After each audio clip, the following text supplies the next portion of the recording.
Donner est un devoir essentiel du chrétien, car nos biens nous sont confiés en vue du bien commun.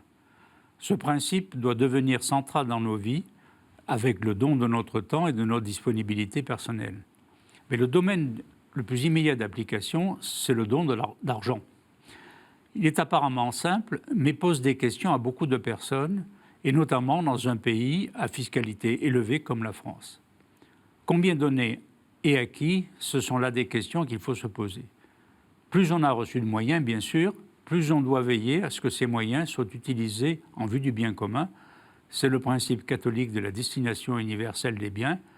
Nous décidons librement quoi faire de ce que nous avons, mais nous devons l'ordonner au service de tous, du bien commun.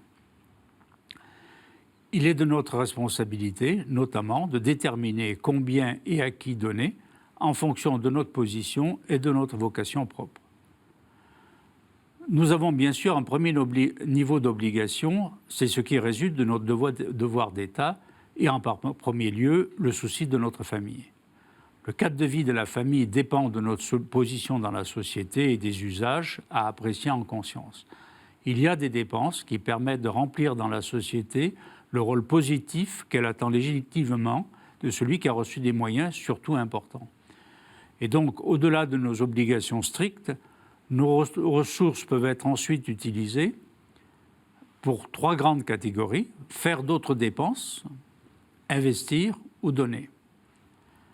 Alors d'abord, parmi les autres dépenses, il y en a qui sont non indispensables, mais socialement utiles.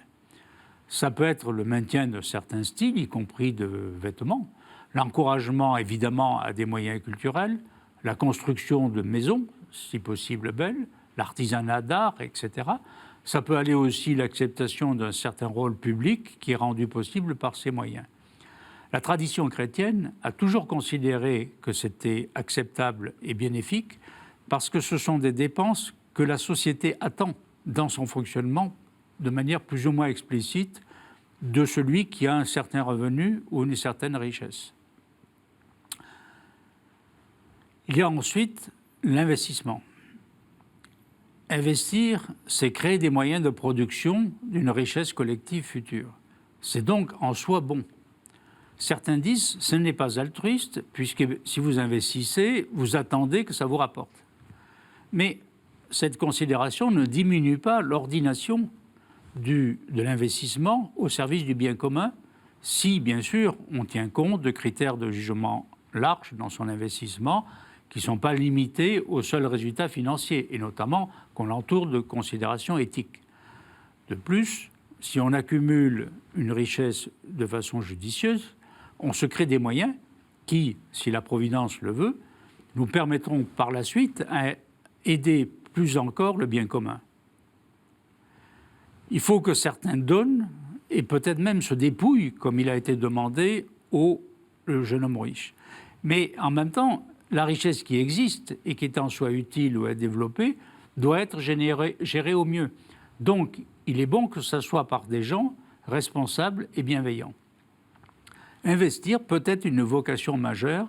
Le pape Pie XI le notait en parlant de ceux qui consacrent des ressources larges pour développer une industrie source de travail, si bien entendu ça crée des biens utiles, et il disait que ça servait à pratiquer d'une manière remarquable et adaptée à notre époque l'ancienne vertu de magnificence, c'est-à-dire une générosité d'une ampleur particulière. Il y a maintenant le don. On pourrait dire que de nos jours, il y a une telle prélèvement fiscal et une telle redistribution par l'État ou la sécurité sociale qu'il n'y a plus besoin de donner. Et c'est vrai qu'en France, par exemple, un salarié qui a une rémunération raisonnablement plutôt élevée voit les 3/4 de ce que ça coûte pour l'entreprise aller à l'État ou au système social. Et on peut se dire, est-ce qu'il faut en plus donner ? Mais pour la personne, ces prélèvements sont un fait. La société fonctionne comme ça. Et donc, tant que c'est comme ça, il n'a pas à se dispenser de réfléchir sur ce qu'il doit faire avec son argent, compte tenu bien sûr de ce que le système public fait par ailleurs et avec ce qui lui reste. Parce que le fait que les pauvres aient une forme d'aide plus ou moins efficace à leur disposition ne dispense pas de réfléchir à l'ensemble de nos dépenses et à voir qu'est-ce qu'on peut avoir à faire ou qu'est-ce qu'on est appelé à faire. C'est notamment en fonction de deux considérations. Un, nos responsabilités et notre rôle. Il faut bien quand même se rappeler que ce qui est pris par l'État ou par le système public l'est de façon obligatoire et nous n'avons aucun mérite. Donc si nous voulons appliquer les préceptes évangéliques et faire nous-mêmes un effort de solidarité et un effort de charité et de don, nous devons aller au-delà. On ne dit pas dans les évangiles, regardez ce que fait le système public et éventuellement vous faut compléter.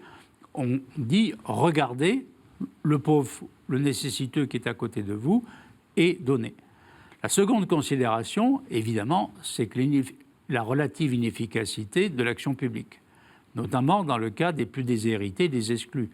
Parce que pour eux, le principal problème, c'est qu'on s'occupe d'eux, en plus, bien entendu, d'une somme d'argent. Donc augmenter les moyens publics n'est peut-être pas la priorité. En revanche, ce qui est très important, c'est des œuvres qui apportent ce soutien humain, mais qui ont besoin aussi de financement. Il y a évidemment une utilité à financer ce qui a une signification religieuse, ce qui répand l'Évangile, l'Église, puisque l'État ne le fait pas. Et puis, bien entendu, il y a la solidarité avec les pays du tiers-monde, les pauvres, qui, eux, peuvent avoir carrément un problème de faim. Donc, il y a ce besoin. Combien donner ? Ça dépend de chacun, ça dépend de sa vocation, mais il y a un repère pratique dans l'écriture et dans la tradition qui est la dîme, c'est-à-dire le dixième. Le dixième, on regarde ce qu'on gagne après impôt et on donne le dixième de ça. Ça peut être évidemment réduit si on a des dépenses incompressibles, un devoir immédiat, un redevoir familial. Et puis, bien entendu, ça ne dit pas à qui on donne. Ceci dit, pour le croyant, bien entendu, les œuvres d'Église ont une certaine priorité.